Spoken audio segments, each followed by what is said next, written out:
Hello there, I'm playing Sid Meier's Civilisation VI on the Xbox Series S console. I'm using the Gathering Storm expansion pack. The difficulty level is Prince, which is standard, so each civilization will start the same. So there's going to be 7 other civilizations and about 12 city-states as well. The map I'm using is Continents and Islands. I quite prefer that map because you can get to other continents pretty easily as well, and you can get round the map. The speed is just standard, so it's your 500 turns, but hopefully you'll get victory well before then. There's all different paths to victory as well, but I've tried to keep everything standard. So I'm going to go start the game. There we go. There we go. Now, what you start with here is your warrior and your settler. And your settler will establish your capital, what will be your capital for the game. That'll be your main city. So, what you've really got to do is look to where you want to settle your capital. So, good thing first is to move your warrior. So if you click on your warrior and just move them, as you can see the map, you want to get a little bit of the map, and it's really to uncover the world you're in. So just make your units explore the map, get to see all the different terrains and stuff. Now I'm with the Scottish Empire, Robert the Bruce. Each civilization has different features and abilities. With Robert the Bruce, his leader ability is Bannockburn, and there's civilizations abilities as well. This is more about keeping your citizens happy, and then you get more science, more production, you get more points for campuses and industrial zones as well. But this is just the basics, just to start off. So you're going to move the warrior, so I'm going to move him over here. There we go. Now, where to settle? So you're looking for fresh water, so you can see all the green in the map.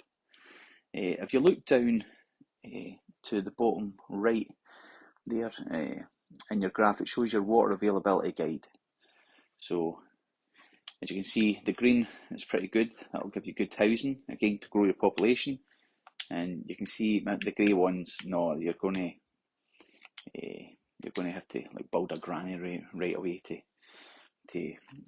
boost your water and boost your housing to boost your population. Whenever you settle anywhere, you normally settle with 1 food and 2 production. But I'm here on a Plains Hull tile, and once you settle here on a Plains Hulls, you keep your 2 production and your 2 food.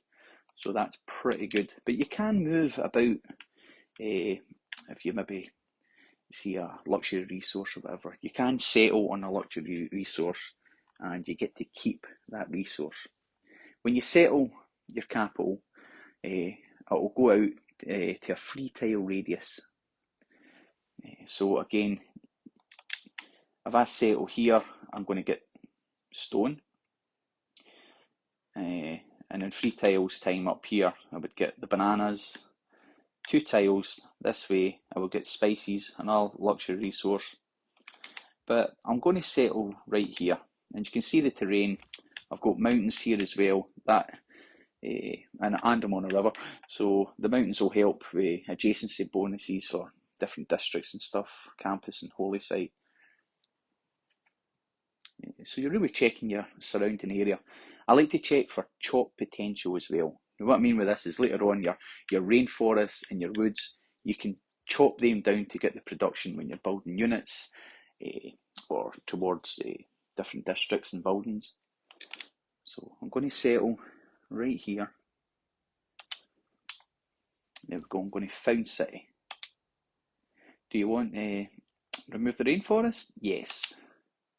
So there we go, and it's uncovered a little bit more of the map there. So if you go up to your left bump, there we go, and if you go into these lenses, the lenses are really quite good. If you click on settler, There we go. You can see Stirling, it's took up the 3 tiles radius out, and you can see the other areas where I could settle, like down here for a second city, up here as well. So we're going to take our first turn. Now we get to pick a technology. I'll just explain the technology trees and that just now. Again, it's just left bump up. You've got your research panel and you've got your civics panel. And your research panel is all your technologies. So if you click on that, you've got your first 3 technologies: pottery, animal husbandry and mining. Now there's no boost to these 3. These are your first technologies, but every other technology there is a boost. And what that does is that takes up 40%, sometimes 50%, depending on the leader you're with, cost of researching that technology. So as you can see here, for sailing, if I found a city on the coast, I get a boost to my sailing. So as you go along the game, you try and look for the boosts, try and kind of plan for your boosts, and that'll get you through the technology tree a lot quicker. And it's the same for the civics. And you'll see it come up as you get the boost. It comes up as a Eureka or an Inspiration. And again, with civics tree, Code of Laws, that's your very first one. There's no boost to it, but you work your way through that. To get foreign trade, for example, just go to discover a second continent, and that'll get a boost. You can see along the tree how they're all connected. So once I get foreign trade, I can work towards my early empire, my mysticism. Once I get my mysticism, for example, I can work towards theology. So that's what the game's about. It's really getting along these research and civic trees as quick as you can, because all the other civs will be doing the same thing. So what I'm going to do is I'm going to select animal husbandry to start. That's going to be my first technology. And what that will do, that means I can improve camps, pastures, but it reveals horses as well. And horses is a strategic resource. It's quite good. Once you get that and you get the uncover the technologies, you can then get your horses and you can sell your strategic resources as well to other civilizations to boost your gold. If you see up on your top banner, now I've got my banners set up so I've got all my yield shown in all the tiles. Each tile, I would call them hexes. Each hex shows you all the different food and production. And I've also got my HUD ribbon shown as well. There we go, so I can see me, and any other civilizations I come, we'll just fill up that box. But in the top left hand side you can see your science, your culture, your faith, your gold and your diplomacy. And as you go along the game you want to boost all of those really, because it's good to have more science, get you through technology trees, more culture, get you through your civic trees, more faith later on. That's important if you want a religion, but having faith anyway is good, especially later on in the game. And you can buy units with faith, depending on the era, dedication and stuff. And of course more gold, you can buy units with gold, you can buy all sorts of things, it's great. If you look at your bottom right, you can see your era score. I'm just at 4 at 11 just now. So each era of the game, in Gathering Storm there's 9 eras. You start off in the ancient era where we are just now, and you can see it wants me to get to 11. So if I get to 11, anything over 11 I'll be in a normal age. If I get over 25 era score points in the ancient era, then the next age, the classical age, I'll have a golden age dedication. There's also a heroic age, because if I don't get up to 11, I'll enter a dark age. But you can go from dark to a golden, and that puts you in a heroic age, and then you get to make more dedications later on. So what we'll do just now is we'll check this, hit your left bump, we'll go down, you can get great people along the game as well. So once you start building your districts, your buildings, you can get all different points towards these great people. And once you get the great people, they gave you loads of good bonuses and stuff. Well, you get your profit. You need your profit to found a religion. That's important if you want to go towards that sort of victory type, or you've got a leader which is more biased towards that. And you've got your governors as well. And over here you've got your history timeline, which shows all your accomplishments. And towards your era score, as you can see, we're the first major civilization to set foot on the continent of ours, so we get +4 era score. So that's where my 4 era point comes from just now. And then you've got your world climate. This is part of the Gather and Storm pack. You get much more environmental effects. You get flooding. You get your hurricanes and stuff, and tornadoes. So yeah, right. Okay, let's go. We're going to search animal husbandry, and we get to pick the first thing we want to do in Stirling. Okay, so you get your districts and buildings. It's offering me a monument just now. Once you get a monument, that can boost culture, and you've got all your different units. But what I'm going to go for, I'm going to build a scout because I want to do more exploring. The thing is, when you're moving your warrior about, it's to explore the map. You want to find other civs, other city-states as well. If you find a city-state first, if you're the first one, then you will get a free envoy to that city-state. And once you get free envoys to city-state, then you become suzerain. If you hit your right bumper, you can see here the world rankings. This just shows you that, oh, I'm leading science already. Okay, I'm only one turn in. And it gives you your score and stuff. And you can see I've got all my other 7 players, all my other 7 civs. Okay, so you go down to city-states, example. Oh, in fact, because we've not found one yet, that's fine. But your era progress will show you. That's what you're looking for. There's your dark age. If you get below 11, then it will be a dark age going into the next era. So you just got to think about these things as you play the game. So let's give it a turn. Right, I'm going to move this warrior right across. There we go. I'm going to go another turn. I'm going to search down here. I find when you're moving the warrior, it's like don't go really in like one direction all the time. It's like I try to go like circular because I want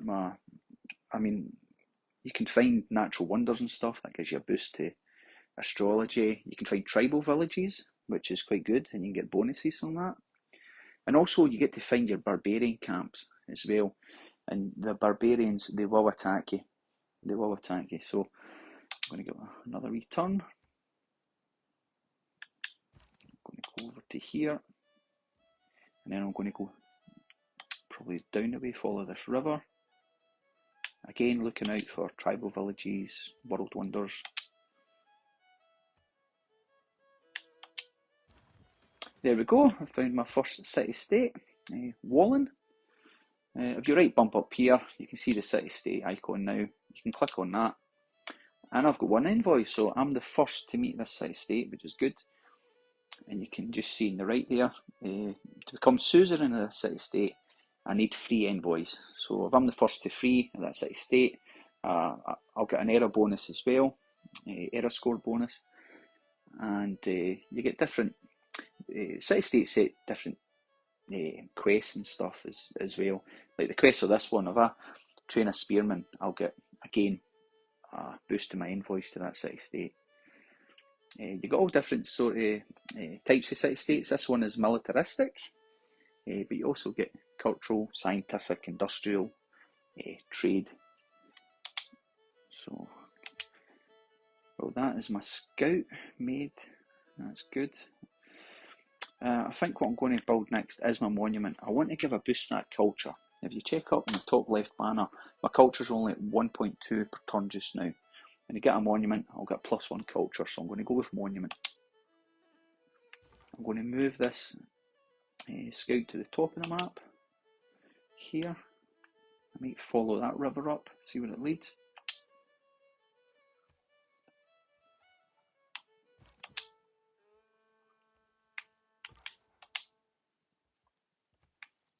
See volcano, R for seat.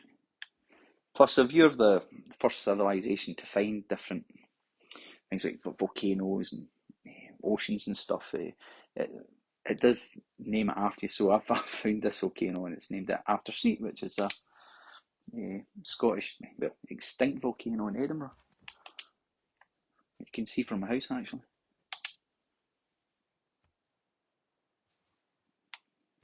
I'm just going to keep going along here just now. Again, just exploring. There we go, we found another city-state. Bologna. You click right bump, go into your city-state. Bologna is a scientific city-state. The quest, if you destroy a barbarian outpost within 5 tiles, again you can get a boost envoys towards that. So that's pretty good. And because I've got the one automatic envoy, I'm obviously the first civilization to have met Bologna, so that's good.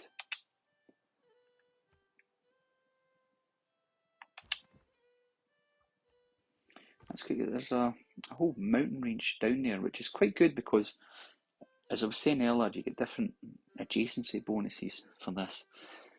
So you've got to think ahead to where you want to put your next cities and stuff. And I think maybe down here would be quite good because you can get a wee maybe campus, holy site in this tile here to boost your science or your faith. Uncover this part. Oh, there we go. We've met another city-state, Rapa Nui, and it's a cultural city-state. And because you found 3 city-states, you get an inspiration, you get a boost towards political philosophy. And I'll just show you that if you left bump up and civics tree. There we go. There's my political philosophy. So it's still a lot of turns away because that's one I'll probably go for in the next 30 turns or so. But that's quite good. A nice boost to that. So I've got my animal husbandry. That technology's been researched now. So I'm going to look to see if there's any horses been uncovered now. Oh, there we go. There's one up there. Bologna's probably going to get that before me, so that's fine. But hopefully there's some more. Again, just get your strategic resources, and that helps when you come to upgrade your units. This warrior, for example, he's a warrior just now, but once I get iron, and if I've got iron, I can upgrade him to a swordsman. Once I've got the iron technology for iron working. So, what I'm going to pick next, I think I'll go for mining. Just thinking there. I've got that stone there. I've got some house here I can put a mine. And you can see my city's grown. I've got another tile here, so spices is now part of mine. What you can do is you can click on your city, and if you go to manage citizens, and you can see citizens working this tile here as well, and it's working my spices, so I'm getting a lot of food, so it's grown my population a lot quicker. That's always something to look out for with your cities. You really are trying to balance between your food and your production, plus any bonuses like luxury resources, and you want to make sure that your citizens are working good tiles, but they are productive, that it isn't going to take 20 turns until the next rise in population. You want to make sure you've got enough food as well as production. This is pretty good just now. I'm only 4 turns until my population goes up to 3.